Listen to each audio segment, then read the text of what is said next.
ਮੈਂ ਆਪਣੀ ਪਤਨੀ ਨੂੰ ਬਹੁਤ ਨਫ਼ਰਤ ਕਰਦਾ ਸੀ। ਇੱਕ ਰਾਤ ਮੈਨੂੰ ਇੰਨਾ ਗੁੱਸਾ ਆਇਆ ਕਿ ਮੈਂ ਆਪਣੀ ਪਤਨੀ ਨੂੰ ਕੁੱਟਣਾ ਸ਼ੁਰੂ ਕਰ ਦਿੱਤਾ। ਉਸ ਨੂੰ ਇੰਨਾ ਕੁੱਟਿਆ ਕਿ ਉਸ ਦੀ ਮੌਤ ਹੋ ਗਈ।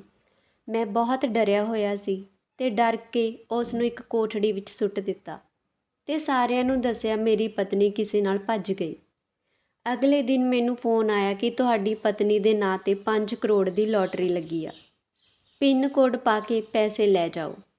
ਮੇਰੀ ਪਤਨੀ ਨੂੰ ਤਾਂ ਮੈਂ ਮਾਰ ਦਿੱਤਾ ਸੀ ਤੇ ਉਹ ਸ਼ਾਇਦ ਕੋਡ ਜਾਣਦੀ ਸੀ।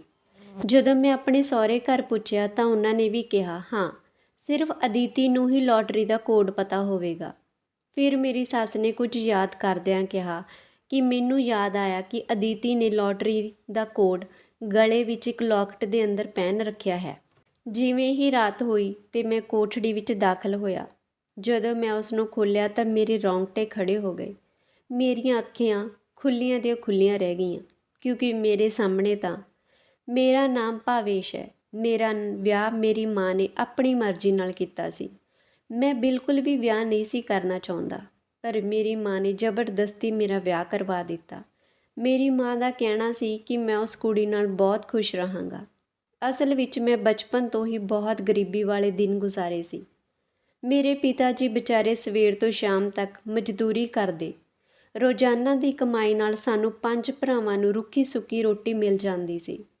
ਮੇਰੀ ਮਾਂ ਵੀ ਆਪਣੀ ਪੂਰੀ ਕੋਸ਼ਿਸ਼ ਕਰਦੀ ਸੀ ਕਿ ਕੁਝ ਹੁਨਰ ਅਜਮਾ ਕੇ ਔਖੇ ਵਕਤ ਲਈ ਕੁਝ ਪੈਸਾ ਜੋੜ ਲਵਾਂ। ਤਰਸ ਕਰਕੇ ਅਸੀਂ ਆਪਣਾ ਬਚਪਨ ਰੁੱਖਾ ਸੁੱਕਾ ਭੋਜਨ ਖਾ ਕੇ ਗੁਜ਼ਾਰਿਆ ਸੀ। ਵੱਡਾ ਹੋ ਕੇ ਮੈਨੂੰ ਇਸ ਗਰੀਬੀ ਦੀ ਜ਼ਿੰਦਗੀ ਤੋਂ ਨਫ਼ਰਤ ਹੋ ਗਈ ਸੀ, ਜਿਸ ਵਿੱਚ ਤੰਗੀ ਨਾਲ ਰਹਿਣਾ ਹੁੰਦਾ ਸੀ। ਕਿਸੇ ਨੂੰ ਚੰਗਾ ਪਹਿਨਿਆ ਹੋਇਆ, ਚੰਗਾ ਖਾਂਦੇ ਹੋਏ ਦੇਖ ਮੇਰਾ ਦਿਲ, ਹੋਰ ਵੀ ਖਾਤੇ ਦੇਖ ਮੇਰਾ ਦਿਲ ਤਰਸ ਜਾਂਦਾ। ਮੈਂ ਸੋਚ ਲਿਆ ਸੀ ਕਿ ਮੈਂ ਕਿਸੇ ਅਮੀਰ ਕੁੜੀ ਨਾਲ ਵਿਆਹ ਕਰਾਵਾਂਗਾ। ਮੇਰੀ ਸ਼ਕਲ ਸੂਰਤ ਤਾਂ ਵਧੀਆ ਸੀ, ਬਸ ਜੇਬ ਖਾਲੀ ਸੀ ਤੇ ਕੋਈ ਕੰਮ ਵੀ ਨਹੀਂ ਸੀ। ਮੈਂ ਆਪਣੀ ਮਾਂ ਨੂੰ ਕਹਿਣ ਲੱਗਾ ਕਿ ਮੇਰਾ ਵਿਆਹ ਕਿਸੇ ਅਮੀਰ ਕੁੜੀ ਨਾਲ ਕਰਵਾ ਦੇ।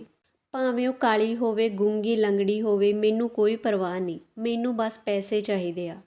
ਮੇਰੀ ਗੱਲ ਸੁਣ ਮੇਰੀ ਮਾਂ ਬਹੁਤ ਹੈਰਾਨ ਹੋਈ। ਮੇਰੀ ਮਾਂ ਮੈਨੂੰ ਝਿੜਕਦੇ ਹੋਏ ਕਹਿਣ ਲੱਗੀ, ਭਾਵੇਸ਼, ਇੰਨਾ ਲਾਲਚੀ ਨਾ ਬਣ। ਲਾਲਚ ਦੇ ਬੁਰੇ ਨਤੀਜੇ ਹੁੰਦੇ ਹਨ।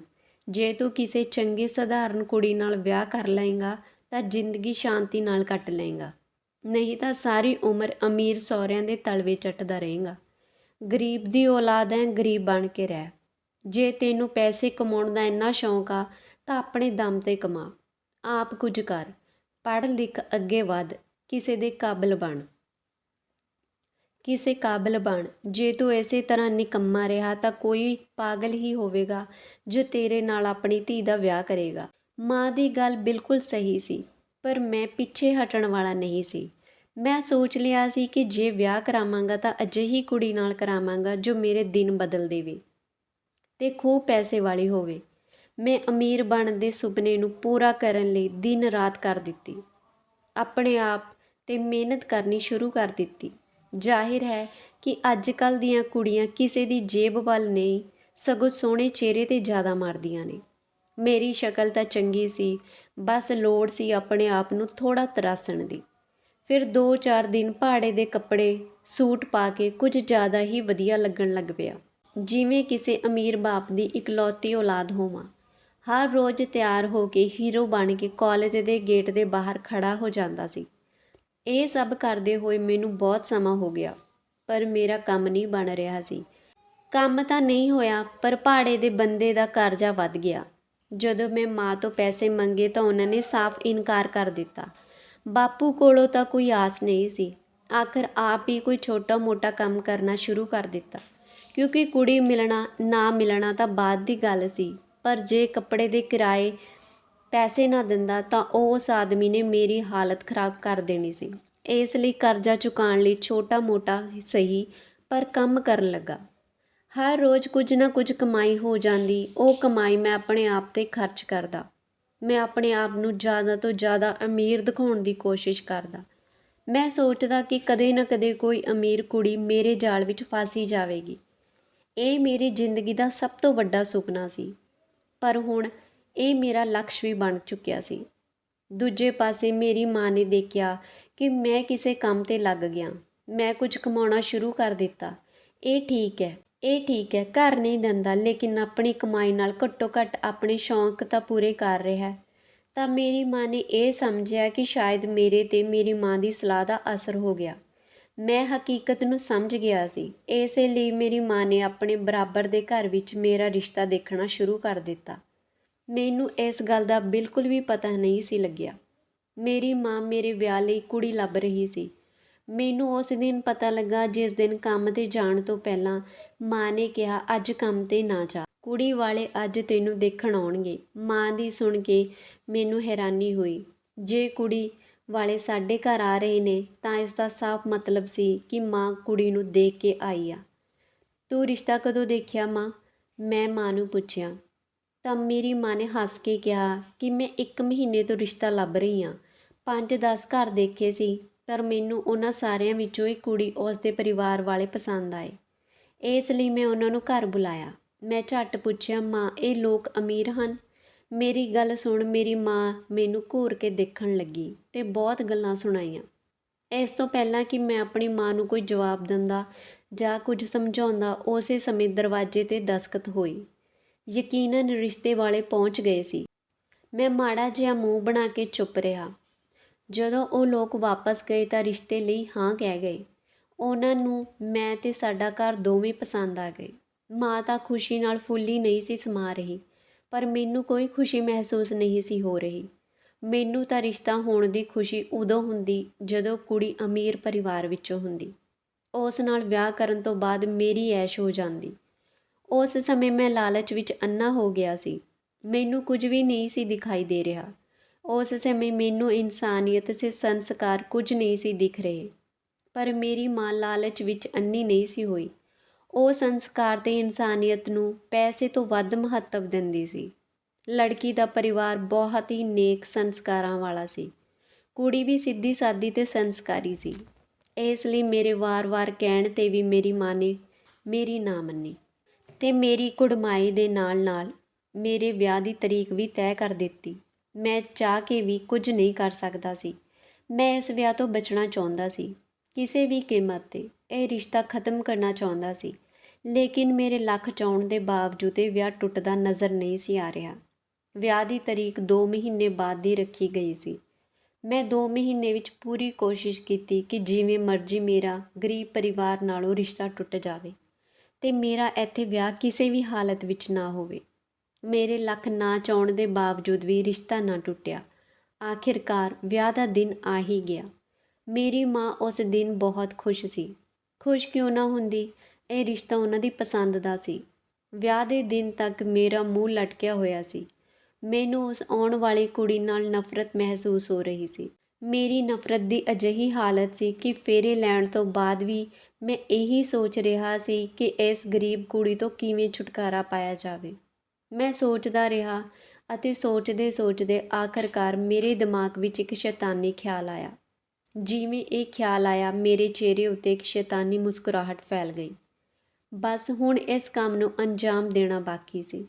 ਫਿਰ ਇਸ ਗਰੀਬ ਕੁੜੀ ਨਾਲ ਮੇਰਾ ਵਿਆਹ ਤਾਂ ਹੋ ਚੁੱਕਿਆ ਸੀ, ਪਰ ਜਿਵੇਂ ਹੀ ਮੇਰੀ ਯੋਜਨਾ ਸਫਲ ਹੁੰਦੀ, ਇਹ ਕੁੜੀ ਮੇਰੀ ਜ਼ਿੰਦਗੀ ਤੋਂ ਚਲੀ ਜਾਂਦੀ ਤੇ ਮੈਂ ਆਪਣੀ ਪਸੰਦ ਤੇ ਮਰਜ਼ੀ ਨਾਲ ਕਿਸੇ ਵੀ ਅਮੀਰ ਕੁੜੀ ਨਾਲ ਵਿਆਹ ਕਰ ਸਕਦਾ ਸੀ ਅਤੇ ਆਰਾਮਦਾਇਕ ਜੀਵਨ ਬਤੀਤ ਕਰਦਾ।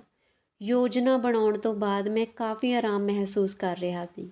ਬਸ ਹੁਣ ਮੈਨੂੰ ਰਾਤ ਹੋਣ ਦੀ ਉਡੀਕ ਸੀ। ਮੈਂ ਬੇਚੈਨੀ ਨਾਲ ਸਮਾਂ ਲੰਘਣ ਦੀ ਉਡੀਕ ਕਰ ਰਿਹਾ ਸੀ। ਜਦੋਂ ਵਿਆਹ ਦੀਆਂ ਸਾਰੀਆਂ ਰਸਮਾਂ ਪੂਰੀਆਂ ਹੋ ਗਈਆਂ, ਦੁਲਹਨ ਨੂੰ ਆਪਣੇ ਕਮਰੇ ਵਿੱਚ ਛੱਡ ਕੇ ਸਾਰੇ ਜਣੇ ਆਪੋ ਆਪਣੇ ਕਮਰਿਆਂ ਵਿੱਚ ਚਲੇ ਗਏ ਤੇ ਦੁਲਹਨ ਨੂੰ ਮੇਰੇ ਕਮਰੇ ਵਿੱਚ ਬਿਠਾ ਦਿੱਤਾ ਗਿਆ। ਹੁਣ ਮੈਨੂੰ ਆਪਣੀ ਯੋਜਨਾ ਨੂੰ ਅੰਜਾਮ ਦੇਣਾ ਸੀ, ਪਰ ਮੈਨੂੰ ਡਰ ਵੀ ਲੱਗ ਰਿਹਾ ਸੀ। ਸਪਸ਼ਟ ਹੈ, ਜੋ ਯੋਜਨਾ ਮੈਂ ਸੋਚੀ ਸੀ ਉਹ ਬਹੁਤ ਖਤਰਨਾਕ ਸੀ। ਕੋਈ ਸੁਣਦਾ ਤਾਂ ਕੰਬ ਜਾਂਦਾ। ਜਿੰਨੀ ਜਲਦੀ ਹੋ ਸਕੇ ਮੈਂ ਇਸ ਮਾਮਲੇ ਨੂੰ ਖਤਮ ਕਰਨਾ ਚਾਹੁੰਦਾ ਸੀ, ਪਰ ਓਨਾ ਹੀ ਜ਼ਿਆਦਾ ਮੈਂ ਡਰ ਵੀ ਰਿਹਾ ਸੀ। ਮੈਂ ਆਪਣੇ ਡਰ ਨੂੰ ਦੂਰ ਕੀਤਾ, ਆਪਣੇ ਕਮਰੇ ਵਿੱਚ ਚਲਾ ਗਿਆ। ਨਵੀਂ ਦੁਲਹਨ ਬੈੱਡ 'ਤੇ ਬੈਠੀ ਮੇਰੀ ਉਡੀਕ ਕਰ ਰਹੀ ਸੀ। ਲੇਕਿਨ ਦੁਲਹਨ ਨੂੰ ਦੇਖ ਮੇਰਾ ਦਿਲ ਧੜਕਣ ਤੇਜ਼ ਹੋਣ ਲੱਗੀ। ਨਾ ਚਾਹੁੰਦੇ ਹੋਏ ਵੀ ਮੈਂ ਦੁਲਹਨ ਦਾ ਘੁੰਡ ਚੁੱਕ ਕੇ ਦੇਖਣ ਲੱਗਾ। ਇਸ ਵਿੱਚ ਕੋਈ ਸ਼ੱਕ ਨਹੀਂ ਸੀ ਕਿ ਉਹ ਬਹੁਤ ਸੋਹਣੀ ਸੀ। ਦੁਲਹਨ ਦੀ ਸੁੰਦਰਤਾ ਦੇਖ ਮੈਂ ਕੁਝ ਸਮੇਂ ਲਈ ਮਦਹੋਸ਼ ਹੋ ਗਿਆ। ਮੈਂ ਆਪਣੀ ਯੋਜਨਾ ਨੂੰ ਰੱਦ ਕਰ ਦਿੱਤਾ। ਕੌਣ ਜ਼ਾਲਮ ਪਤੀ ਹੋਵੇਗਾ ਜੋ ਆਪਣੇ ਸਾਹਮਣੇ ਬੈਠੀ ਐਨੀ ਸੋਹਣੀ ਕੁੜੀ ਨੂੰ ਦੇਖ ਕੇ ਉਹ ਇਸ ਮੌਕੇ ਨੂੰ ਗਵਾਉਣਾ ਚਾਹੇਗਾ, ਉਹ ਵੀ ਉਦੋਂ ਜਦੋਂ ਕੁੜੀ ਉਸ ਦੀ ਆਪਣੀ ਪਤਨੀ ਹੋਵੇ, ਉਹ ਉੱਪਰ ਪੂਰਾ ਹੱਕ ਰੱਖਦਾ ਹੋਵੇ। ਉਸ ਸਮੇਂ ਮੈਂ ਸਾਰੀਆਂ ਯੋਜਨਾਵਾਂ ਭੁੱਲ ਗਿਆ। ਬਸ ਯਾਦ ਰਹੀ ਮੈਨੂੰ ਸਾਹਮਣੇ ਬੈਠੀ ਖੂਬਸੂਰਤ ਅਦਿਤੀ। ਮੈਂ ਅਦਿਤੀ ਦੀ ਖੂਬਸੂਰਤੀ ਦਾ ਦੀਵਾਨਾ ਹੋ ਗਿਆ ਸੀ। ਉਸ ਸਮੇਂ ਸਾਰੇ ਬੁਰੇ ਵਿਚਾਰ ਮੇਰੇ ਦਿਲ 'ਚੋਂ ਨਿਕਲ ਗਏ ਸੀ। ਮੈਂ ਅਦਿਤੀ ਦੇ ਸੁੰਦਰ ਹੱਥ ਨੂੰ ਚੁੰਮਿਆ ਅਤੇ ਉਸ ਦੀ ਉਂਗਲੀ ਵਿੱਚ ਸੋਨੇ ਦੀ ਰਿੰਗ ਪਾ ਦਿੱਤੀ। ਅਦਿਤੀ ਸ਼ਰਮ ਨਾਲ ਲਾਲ ਹੋਈ ਜਾ ਰਹੀ ਸੀ। ਮੈਂ ਅਦਿਤੀ ਨੂੰ ਘੁੱਟ ਕੇ ਜੱਫੀ ਪਾ ਲਈ। ਵਿਆਹ ਦੇ ਸ਼ੁਰੂ ਜਿਹੇ ਦਿਨਾਂ ਵਿੱਚ ਮੈਂ ਤੇ ਅਦਿਤੀ ਬਹੁਤ ਖੁਸ਼ ਸੀ। ਮੇਰੀ ਪਤਨੀ ਮੇਰੇ ਤੋਂ ਖੁਸ਼ ਸੀ। ਵਿਆਹ ਦੀ ਖੁਸ਼ੀ ਵਿੱਚ ਇੰਨੀ ਸੋਹਣੀ ਪਤਨੀ ਪਾ ਕੇ ਮੈਂ ਵੀ ਭੁੱਲ ਗਿਆ ਸੀ ਕਿ ਮੈਂ ਆਪਣੀ ਪਤਨੀ ਤੋਂ ਛੁਟਕਾਰਾ ਪਾਉਣ ਦੀ ਯੋਜਨਾ ਬਣਾਈ ਸੀ। ਪੂਰਾ ਮਹੀਨਾ ਬੀਤ ਗਿਆ। ਉਸ ਦਿਨ ਮੇਰੀ ਪਤਨੀ ਆਪਣੇ ਪੇਕੇ ਜਾਣਾ ਚਾਹੁੰਦੀ ਸੀ। ਮੈਂ ਖੁਸ਼ੀ-ਖੁਸ਼ੀ ਉਸ ਨੂੰ ਜਾਣ ਦੀ ਇਜਾਜ਼ਤ ਦੇ ਦਿੱਤੀ। ਉਸ ਨੇ ਕਿਹਾ ਕਿ ਮੇਰੇ ਕੋਲ ਤੁਹਾਡੇ ਲਈ ਇੱਕ ਬਹੁਤ ਵੱਡਾ ਸਰਪ੍ਰਾਈਜ਼ ਆ, ਬਸ ਪ੍ਰਾਰਥਨਾ ਕਰਿਓ। ਮੈਂ ਕਿਹਾ, ਦੱਸ ਕੀ ਸਰਪ੍ਰਾਈਜ਼ ਆ? ਪਰ ਉਹ ਇਸ ਗੱਲ 'ਤੇ ਅੜੀ ਰਹੀ ਕਿ ਮੈਂ ਕੱਲ੍ਹ ਨੂੰ ਦੱਸਾਂਗੀ। ਮੈਂ ਬਹੁਤੀ ਜਿੱਦ ਨਹੀਂ ਕੀਤੀ। ਉਸ ਨੂੰ ਪੇਕੇ ਘਰ ਛੱਡ ਆਇਆ, ਇਹ ਕਹਿ ਕੇ ਕਿ ਸ਼ਾਮ ਨੂੰ ਵਾਪਸ ਆਵਾਂਗਾ ਲੈਣ ਲਈ। ਵਾਪਸ ਆਇਆ ਤਾਂ ਅੱਜ ਫਿਰ ਮੈਨੂੰ ਆਪਣੀ ਯੋਜਨਾ ਯਾਦ ਆਈ ਕਿ ਮੈਂ ਤਾਂ ਆਪਣੀ ਪਤਨੀ ਤੋਂ ਛੁਟਕਾਰਾ ਪਾਉਣਾ ਚਾਹੁੰਦਾ ਸੀ ਅਤੇ ਇੱਕ ਅਮੀਰ ਕੁੜੀ ਨਾਲ ਵਿਆਹ ਕਰਨਾ ਚਾਹੁੰਦਾ ਸੀ। ਅਤੇ ਆਖਰਕਾਰ ਵਿੱਚ ਮੈਂ ਸੋਚ ਲਿਆ ਕਿ ਮੈਂ ਆਪਣੀ ਯੋਜਨਾ ਨੂੰ ਜ਼ਰੂਰ ਸਫਲ ਕਰਾਂਗਾ। ਅੱਜ ਰਾਤ ਨੂੰ ਹੀ ਮੈਂ ਇਸ ਯੋਜਨਾ ਨੂੰ ਪੂਰਾ ਕਰਨਾ ਚਾਹੁੰਦਾ ਸੀ। ਮੈਂ ਉਸ ਵਕਤ ਬਿਲਕੁਲ ਭੁੱਲ ਗਿਆ ਸੀ ਕਿ ਮੇਰੀ ਪਤਨੀ ਅਦਿਤੀ ਮੈਨੂੰ ਕਿੰਨਾ ਪਿਆਰ ਕਰਦੀ ਆ, ਬਲਕਿ ਉਹ ਤਾਂ ਮੇਰੇ ਲਈ ਬਹੁਤ ਖੁਸ਼ਕਿਸਮਤ ਸਾਬਿਤ ਹੋਈ। ਜਦੋਂ ਤੋਂ ਮੇਰੀ ਜ਼ਿੰਦਗੀ ਵਿੱਚ ਆਈ ਸੀ, ਮੇਰੀ ਜ਼ਿੰਦਗੀ ਵਿੱਚ ਬਹੁਤ ਖੁਸ਼ੀਆਂ ਆਈਆਂ ਸੀ। ਕੰਮ ਕਰਨ ਵਿੱਚ ਮੇਰਾ ਦਿਲ ਲੱਗਦਾ ਸੀ, ਲੇਕਿਨ ਉਸ ਸਮੇਂ ਮੇਰੇ 'ਤੇ ਸਿਰਫ ਇੱਕ ਹੀ ਭੂਤ ਸਵਾਰ ਸੀ ਅਤੇ ਉਹ ਸੀ ਅਮੀਰ ਬਣਨ ਦਾ। ਸ਼ਾਮ ਨੂੰ ਅਦਿਤੀ ਆਪਣੇ ਭਰਾ ਨਾਲ ਹੀ ਵਾਪਸ ਆ ਗਈ ਸੀ। ਉਹ ਬਹੁਤ ਖੁਸ਼ ਨਜ਼ਰ ਆ ਰਹੀ ਸੀ। ਮੈਨੂੰ ਉਸ ਦੀ ਖੁਸ਼ੀ ਬੜੀ ਅਜੀਬ ਲੱਗੀ ਕਿਉਂਕਿ ਅੱਜ ਤੋਂ ਪਹਿਲਾਂ ਉਹ ਕਦੇ ਇੰਨੀ ਖੁਸ਼ ਨਹੀਂ ਸੀ ਦਿਖੀ। ਪਰ ਮੈਨੂੰ ਉਸ ਸਮੇਂ ਇਹਨਾਂ ਗੱਲਾਂ ਨਾਲ ਕੋਈ ਮਤਲਬ ਨਹੀਂ ਸੀ। ਮੈਂ ਸਿਰਫ ਆਪਣੀ ਯੋਜਨਾ ਨੂੰ ਸਫਲ ਬਣਾਉਣਾ ਚਾਹੁੰਦਾ ਸੀ। ਆਖਰਕਾਰ ਉਹ ਪਲ ਆ ਗਿਆ ਸੀ। ਰਾਤ ਦੇ 2-3 ਵਜੇ ਮੈਂ ਛੱਤ ਉੱਪਰ ਗਿਆ, ਆਵਾਜ਼ ਬਦਲ ਕੇ ਆਪਣੀ ਪਤਨੀ ਨੂੰ ਬੁਲਾਇਆ। ਉਸ ਸਮੇਂ ਉਹ ਸੋ ਰਹੀ ਸੀ ਅਤੇ ਚੌਂਕ ਕੇ ਉੱਠ ਕੇ ਬੈਠੀ ਹੋ ਗਈ। ਜਦ ਉਸ ਨੂੰ ਕਿਸੇ ਨੇ ਛੱਤ ਉੱਪਰੋਂ ਬੁਲਾਇਆ, ਇੱਕਦਮ ਉੱਠੀ ਅਤੇ ਕਮਰੇ ਵਿੱਚ ਇੱਧਰ ਉੱਧਰ ਦੇਖਿਆ। ਜਦੋਂ ਉੱਥੇ ਮੈਂ ਨਾ ਦਿਖਾਈ ਦਿੱਤਾ ਤਾਂ ਮੈਂ ਦੁਬਾਰਾ ਆਵਾਜ਼ ਲਗਾਈ ਤਾਂ ਉਹ ਛੱਤ ਉੱਪਰ ਆ ਗਈ। ਮੈਂ ਗੇਟ ਦੇ ਪਿੱਛੇ ਛੁਪ ਕੇ ਖੜਾ ਹੋ ਗਿਆ। ਜਿਵੇਂ ਹੀ ਅਦਿਤੀ ਉੱਪਰ ਆਈ ਤਾਂ ਮੈਂ ਮੋਟਾ ਡੰਡਾ ਉਸ ਦੇ ਸਿਰ 'ਤੇ ਮਾਰ ਦਿੱਤਾ ਤਾਂ ਸੱਟ ਡੂੰਘੀ ਲੱਗੀ। ਉਹ ਨੀਚੇ ਡਿੱਗ ਗਈ, ਸ਼ਾਇਦ ਬੇਹੋਸ਼ ਹੋ ਗਈ ਸੀ। ਮੈਂ ਉਸ ਦੀ ਜਾਂਚ ਕੀਤੀ ਤਾਂ ਮੇਰੀ ਖੁਸ਼ੀ ਦਾ ਕੋਈ ਟਿਕਾਣਾ ਨਹੀਂ ਰਿਹਾ ਕਿਉਂਕਿ ਇੱਕ ਡੰਡੇ ਵਿੱਚ ਹੀ ਉਸ ਦਾ ਕੰਮ ਤਮਾਮ ਹੋ ਗਿਆ ਸੀ। ਕੁਝ ਹੀ ਦੇਰ ਵਿੱਚ ਅਦਿਤੀ ਦਾ ਸਾਰਾ ਸਰੀਰ ਠੰਡਾ ਹੋ ਗਿਆ ਸੀ। ਸਾਡੀ ਛੱਤ ਦੇ ਉੱਪਰ ਇੱਕ ਪੁਰਾਣਾ ਕਮਰਾ ਬਣਿਆ ਹੋਇਆ ਸੀ ਜਿਸ ਵਿੱਚ ਕਬਾੜ ਭਰਿਆ ਹੋਇਆ ਸੀ। ਉਸ ਕਮਰੇ ਵਿੱਚ ਕੋਈ ਵੀ ਆਉਂਦਾ ਜਾਂਦਾ ਨਹੀਂ ਸੀ। ਫਿਲਹਾਲ ਅਦਿਤੀ ਨੂੰ ਮੈਂ ਉਸ ਕਮਰੇ ਵਿੱਚ ਰੱਖੇ ਇੱਕ ਵੱਡੇ ਟਰੰਕ ਵਿੱਚ ਪਾ ਦਿੱਤਾ। ਆਪਣਾ ਪੂਰਾ ਕੰਮ ਕੀਤਾ। ਕੰਮ ਖਤਮ ਕਰਕੇ ਹੇਠਾਂ ਆ ਕੇ ਆਪਣੇ ਕਮਰੇ ਵਿੱਚ ਸੌ ਗਿਆ। ਮੈਂ ਬਹੁਤ ਖੁਸ਼ ਸੀ। ਮੈਂ ਆਪਣੀ ਗਰੀਬ ਪਤਨੀ ਤੋਂ ਛੁਟਕਾਰਾ ਪਾ ਲਿਆ ਸੀ ਅਤੇ ਹੁਣ ਇੱਕ ਅਮੀਰ ਕੁੜੀ ਨਾਲ ਵਿਆਹ ਕਰ ਸਕਦਾ ਸੀ। ਸਵੇਰ ਹੋਈ ਤਾਂ ਮੈਂ ਘਰ ਵਿੱਚ ਰੌਲਾ ਪਾ ਦਿੱਤਾ। ਅਦਿਤੀ ਘਰੋਂ ਭੱਜ ਗਈ। ਪਹਿਲਾਂ ਇਹ ਗੱਲ ਘਰ ਵਿੱਚ ਫੈਲ ਗਈ ਅਤੇ ਫਿਰ ਮੁਹੱਲੇ ਵਿੱਚ, ਉਸ ਤੋਂ ਬਾਅਦ ਰਿਸ਼ਤੇਦਾਰਾਂ ਵਿੱਚ ਅਤੇ ਫਿਰ ਅਦਿਤੀ ਦੇ ਪਰਿਵਾਰ ਵਾਲਿਆਂ ਨੂੰ ਵੀ ਇਹ ਗੱਲ ਪਤਾ ਲੱਗ ਗਈ ਅਤੇ ਅਦਿਤੀ ਘਰ ਛੱਡ ਕੇ ਭੱਜ ਗਈ ਆ। ਮੈਂ ਨਕਲੀ ਮਗਰਮੱਛ ਦੇ ਹੰਝੂ ਵਹਾਉਣ ਲੱਗਾ ਅਤੇ ਹਰ ਕੋਈ ਅਦਿਤੀ ਨੂੰ ਬੁਰਾ ਭਲਾ ਕਹਿ ਰਿਹਾ ਸੀ। ਇੱਥੋਂ ਤੱਕ ਕਿ ਮੇਰੇ ਸਹੁਰੇ ਵੀ ਆਪਣੀ ਧੀ ਅਦਿਤੀ ਨੂੰ ਮਾੜਾ ਕਹਿ ਰਹੇ ਸੀ ਕਿ ਉਸ ਨੇ ਉਹਨਾਂ ਦੀ ਨੱਕ ਵਢਾ ਦਿੱਤੀ। ਮੈਂ ਅੰਦਰ ਹੀ ਅੰਦਰ ਖੁਸ਼ ਹੋ ਰਿਹਾ ਸੀ। ਚਲੋ ਚੰਗਾ ਹੋਇਆ, ਜਿਵੇਂ ਮੈਂ ਸੋਚਿਆ ਸੀ ਉਵੇਂ ਹੋਇਆ। ਸ਼ਾਮ ਤੱਕ ਕੋਈ ਨਾ ਕੋਈ ਸਾਡੇ ਘਰ ਆਉਂਦਾ ਰਹਿੰਦਾ। ਜੋ ਵੀ ਆਉਂਦਾ ਅਦਿਤੀ ਨੂੰ ਹੀ ਬੁਰਾ ਭਲਾ ਕਹਿ ਕੇ ਚਲਾ ਜਾਂਦਾ। ਮੈਂ ਸ਼ਾਮ ਨੂੰ ਜਦੋਂ ਆਪਣੇ ਕਮਰੇ ਵਿੱਚ ਆਇਆ ਤਾਂ ਮੇਰੇ ਮੋਬਾਈਲ ਦੀ ਘੰਟੀ ਵੱਜੀ। ਉਸ ਸਮੇਂ ਫ਼ੋਨ ਨਹੀਂ ਚੁੱਕਿਆ। ਪਤਾ ਨਹੀਂ ਕਿਉਂ ਮੇਰਾ ਦਿਲ ਫ਼ੋਨ ਚੁੱਕਣ ਨੂੰ ਨਹੀਂ ਕਰ ਰਿਹਾ ਸੀ। ਕਮਰੇ ਦਾ ਖਾਲੀਪਣ ਮੈਨੂੰ ਕੱਟਣ ਨੂੰ ਦੌੜ ਰਿਹਾ ਸੀ। ਮੈਨੂੰ ਅਦਿਤੀ ਦੀ ਕਮੀ ਮਹਿਸੂਸ ਹੋ ਰਹੀ ਸੀ। ਪਤਾ ਨਹੀਂ ਕਿਉਂ ਮੇਰੇ ਦਿਲ ਅੰਦਰ ਦਰਦ ਦੀ ਲਹਿਰ ਉੱਠੀ ਕਿ ਅਦਿਤੀ ਨੂੰ ਮਾਰ ਕੇ ਸ਼ਾਇਦ ਮੈਂ ਚੰਗਾ ਨਹੀਂ ਕੀਤਾ।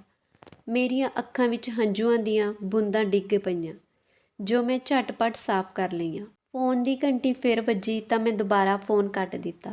ਮੇਰਾ ਬਿਲਕੁਲ ਵੀ ਮਨ ਨਹੀਂ ਸੀ ਕਰ ਰਿਹਾ ਕਿਸੇ ਨਾਲ ਗੱਲ ਕਰਨ ਨੂੰ। ਇੰਨੇ ਦਿਨਾਂ ਤੱਕ ਅਦਿਤੀ ਦੀਆਂ ਬਾਹਾਂ ਵਿੱਚ ਸੌਣ ਦੀ ਆਦਤ ਪੈ ਚੁੱਕੀ ਸੀ। ਅਦਿਤੀ ਤੋਂ ਬਿਨਾਂ ਬੈੱਡ 'ਤੇ ਨੀਂਦ ਨਹੀਂ ਸੀ ਆ ਰਹੀ। ਇੱਕ ਵਾਰ ਫਿਰ ਫ਼ੋਨ ਦੀ ਘੰਟੀ ਵੱਜੀ। ਇਸ ਵਾਰ ਦੂਜੇ ਪਾਸੇ ਤੋਂ ਜੋ ਕਿਹਾ ਗਿਆ ਉਸ ਨੂੰ ਸੁਣ ਕੇ ਮੇਰੇ ਤਾਂ ਹੋਸ਼ ਹੀ ਉੱਡ ਗਏ। ਦੂਜੇ ਪਾਸੇ ਇੱਕ ਆਦਮੀ ਬੋਲ ਰਿਹਾ ਸੀ ਜੋ ਅਦਿਤੀ ਦਾ ਨਾਂ ਲੈ ਰਿਹਾ ਸੀ ਕਿ ਤੁਹਾਡੀ ਪਤਨੀ ਦੀ 5 ਕਰੋੜ ਦੀ ਲਾਟਰੀ ਲੱਗੀ ਆ। ਕੂਪਨ ਦਾ ਕੋਡ ਦਰਜ ਕਰਕੇ ਲਾਟਰੀ ਦੇ ਪੈਸੇ ਪ੍ਰਾਪਤ ਕਰ ਲਓ। ਇਹ ਸੁਣ ਕੇ ਮੇਰੇ ਹੋਸ਼ ਉੱਡ ਗਏ। ਮੈਂ ਜਲਦੀ ਨਾਲ ਆਪਣੀ ਪਤਨੀ ਦੇ ਪੇਕੇ ਫ਼ੋਨ ਕਰਕੇ ਕੂਪਨ ਕੋਡ ਦਾ ਪਤਾ ਲਗਾਉਣਾ ਚਾਹੁੰਦਾ ਸੀ।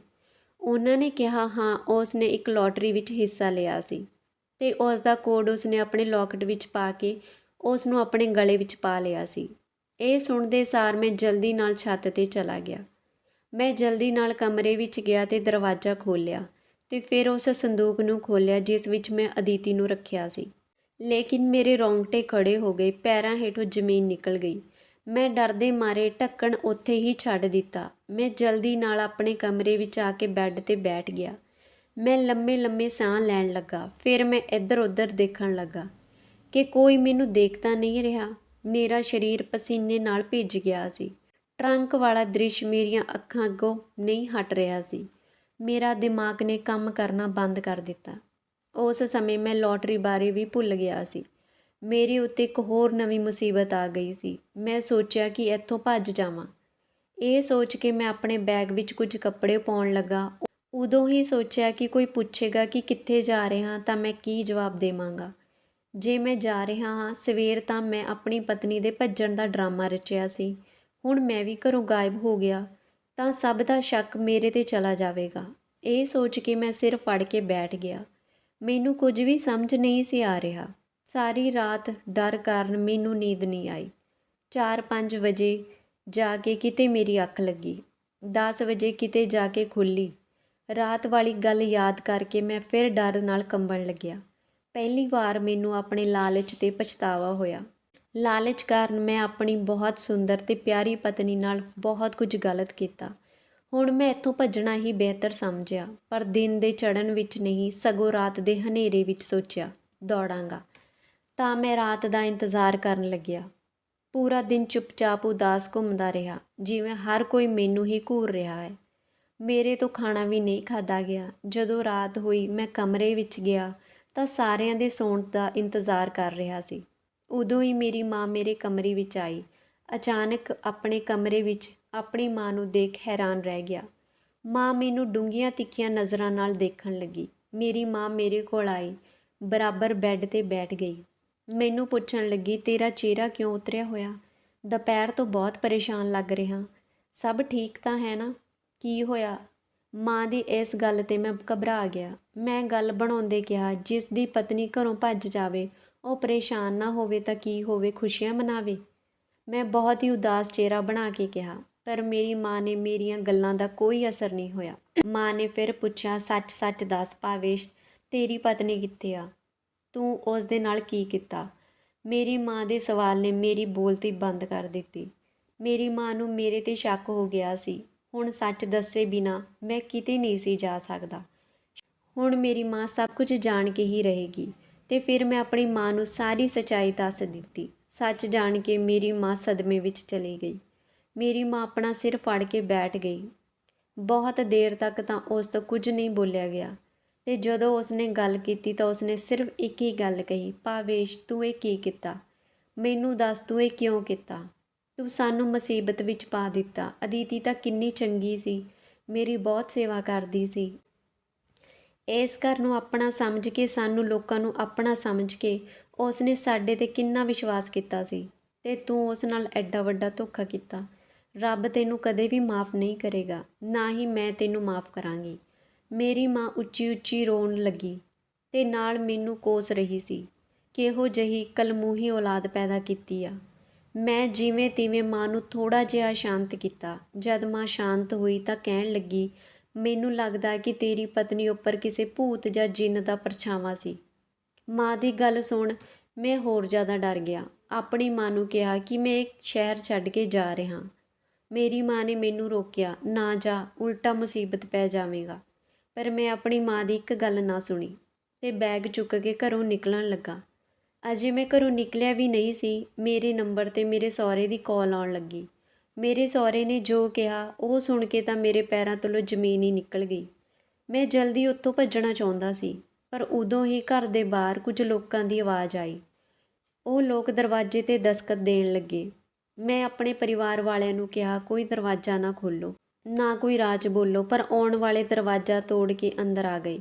ਉਹਨਾਂ ਲੋਕਾਂ ਨਾਲ ਪੁਲਿਸ ਵੀ ਸੀ। ਮੇਰੇ ਹੱਥ 'ਚੋਂ ਬੈਗ ਛੁੱਟ ਗਿਆ ਤੇ ਮੈਂ ਜ਼ਮੀਨ 'ਤੇ ਬੈਠ ਗਿਆ। ਆਉਣ ਵਾਲਿਆਂ ਵਿੱਚ ਮੇਰਾ ਸਹੁਰਾ, ਮੇਰੀ ਸੱਸ ਮੌਜੂਦ ਸੀ। ਮੇਰੀ ਸੱਸ ਨੇ ਮੈਨੂੰ ਖਾਮੋਸ਼ ਨਜ਼ਰਾਂ ਨਾਲ ਦੇਖਿਆ। ਜਿਵੇਂ ਉਹ ਥੋੜ੍ਹਾ ਅੱਗੇ ਹੋਰ ਹੋ ਕੇ ਸਾਈਡ ਹੋਈ, ਉਹਨਾਂ ਦੇ ਪਿੱਛੇ ਦੇਖ ਕੇ ਮੇਰੀ ਤੇ ਮੇਰੀ ਮਾਂ ਦੀ ਚੀਕ ਨਿਕਲ ਗਈ।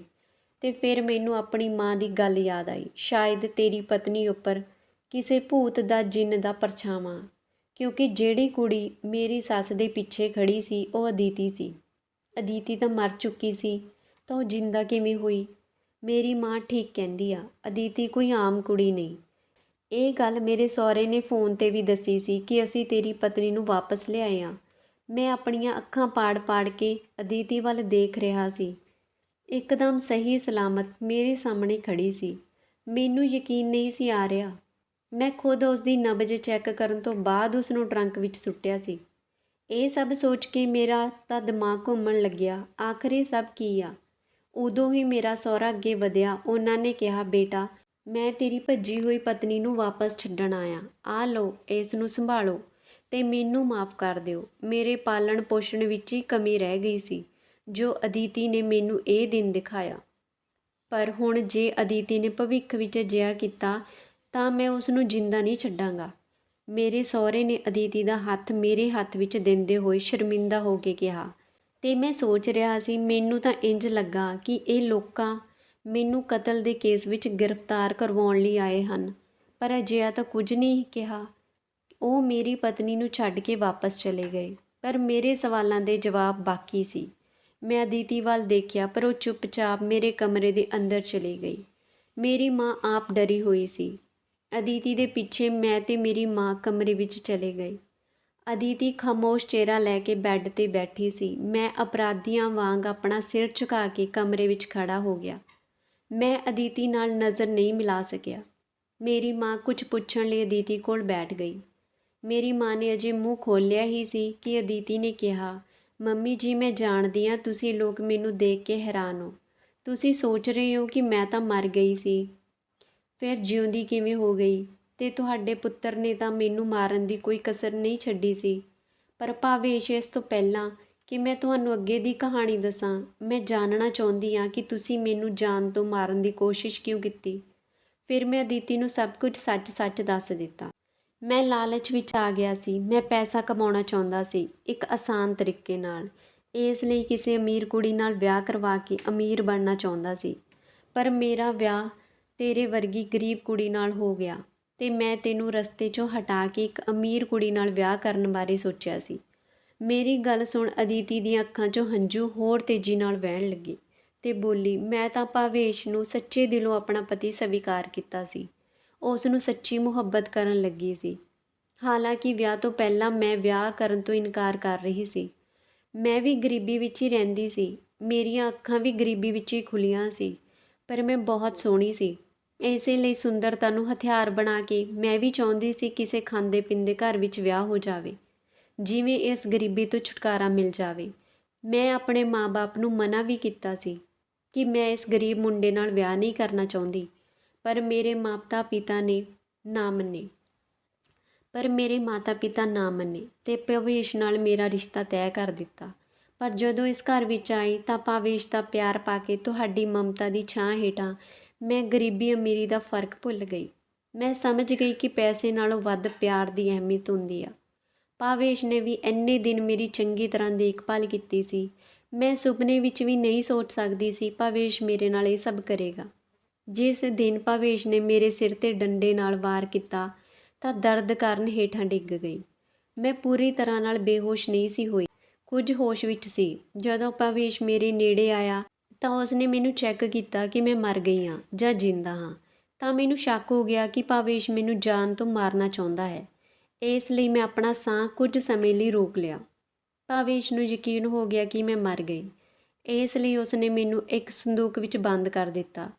ਭਾਵੇਸ਼ ਦੇ ਜਾਣ ਤੋਂ ਬਾਅਦ ਮੈਂ ਉਹ ਸੰਦੂਕ 'ਚੋਂ ਬਾਹਰ ਨਿਕਲੀ, ਕਿਸੇ ਤਰ੍ਹਾਂ ਆਪਣੇ ਘਰ ਪਹੁੰਚੀ। ਰਾਤ ਦਾ ਸਮਾਂ ਸੀ। ਭੈਣ ਨੇ ਦਰਵਾਜ਼ਾ ਖੋਲ੍ਹਿਆ ਤਾਂ ਮੈਂ ਉਸ ਨੂੰ ਕਿਹਾ ਕਿ ਕਿਸੇ ਨੇ ਕੁਝ ਨਾ ਦੱਸੇ। ਅਸੀਂ ਦੋਵੇਂ ਕਮਰੇ ਵਿੱਚ ਚਲੀਆਂ ਗਈਆਂ। ਉਸ ਨੇ ਮੇਰੇ ਸਿਰ 'ਤੇ ਪੱਟੀ ਕੀਤੀ। ਮੈਂ ਮੇਰੀ ਭੈਣ ਨੂੰ ਸਾਰੀ ਗੱਲ ਦੱਸ ਦਿੱਤੀ। ਮੇਰੀ ਭੈਣ ਨੇ ਕਿਹਾ, ਦੀਦੀ ਇਹ ਪੁਲਿਸ ਕੇਸ ਆ, ਤੈਨੂੰ ਪੁਲਿਸ ਕੋਲ ਜਾਣਾ ਚਾਹੀਦਾ, ਉਹਨਾਂ ਲੋਕਾਂ ਨੂੰ ਸੂਚਨਾ ਦੇਣੀ ਚਾਹੀਦੀ ਆ ਅਤੇ ਉਹਨਾਂ ਨੂੰ ਸਜ਼ਾ ਦਿਵਾਉਣੀ ਚਾਹੀਦੀ ਆ। ਪਰ ਭਾਵੇਸ਼, ਤੈਨੂੰ ਯਾਦ ਹੈ ਕਿ ਜਦੋਂ ਮੈਂ ਆਪਣੀ ਮਾਂ ਦੇ ਘਰ ਗਈ ਸੀ ਤਾਂ ਮੈਂ ਤੁਹਾਨੂੰ ਕਹਿ ਗਈ ਸੀ ਕਿ ਮੈਂ ਤੁਹਾਨੂੰ ਕੁਝ ਸਰਪ੍ਰਾਈਜ਼ ਦੇਵਾਂਗੀ।